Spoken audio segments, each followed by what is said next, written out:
أسطورة الرهبان أو حارس القبور. أهلا بيكم في عالم الأساطير. هكون معاكم في عالم الأساطير أنا مروة صالح على راديو 102 FM.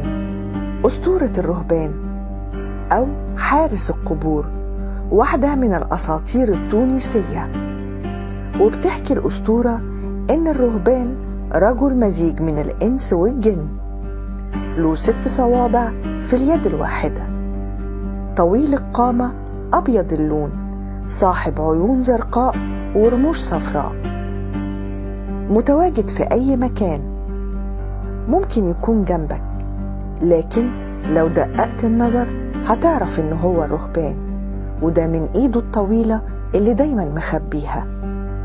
الرهبان بيقدر يقرأ الأفكار، وهو مخلوق بيأكل من أكل البشر ومسالم جدا، لكن السحرة دايما بيسعوا وراءه لمعرفة أماكن الكنوز اللي هو حارس عليها.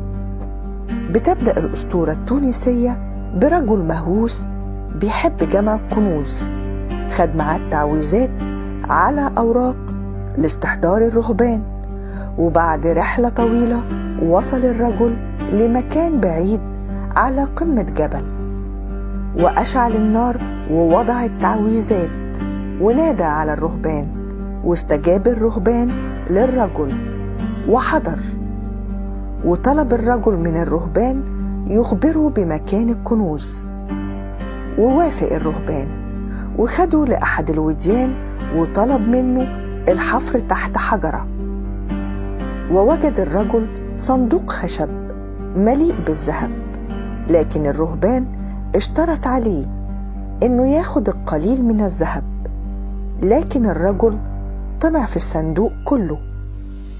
وبتحكي الأسطورة ان الرهبان غضب جدا وبدأ يعوي كالذئب، وبدأ المطر في النزول بغزارة وأطفأ النار، وبكده أصبح الرهبان حر طليق، واستطاع الرهبان مطاردة الرجل لأخذ الصندوق منه، وضربوا ضربة على رأسه أفقدته الوعي، وظل ملقى على الأرض لعدة أيام.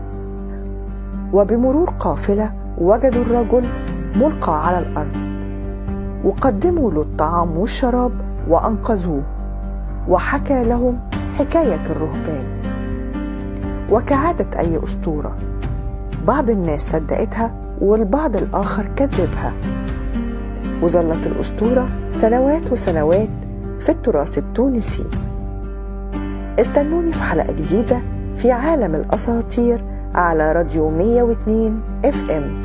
كنت معاكم أنا مروة صالح.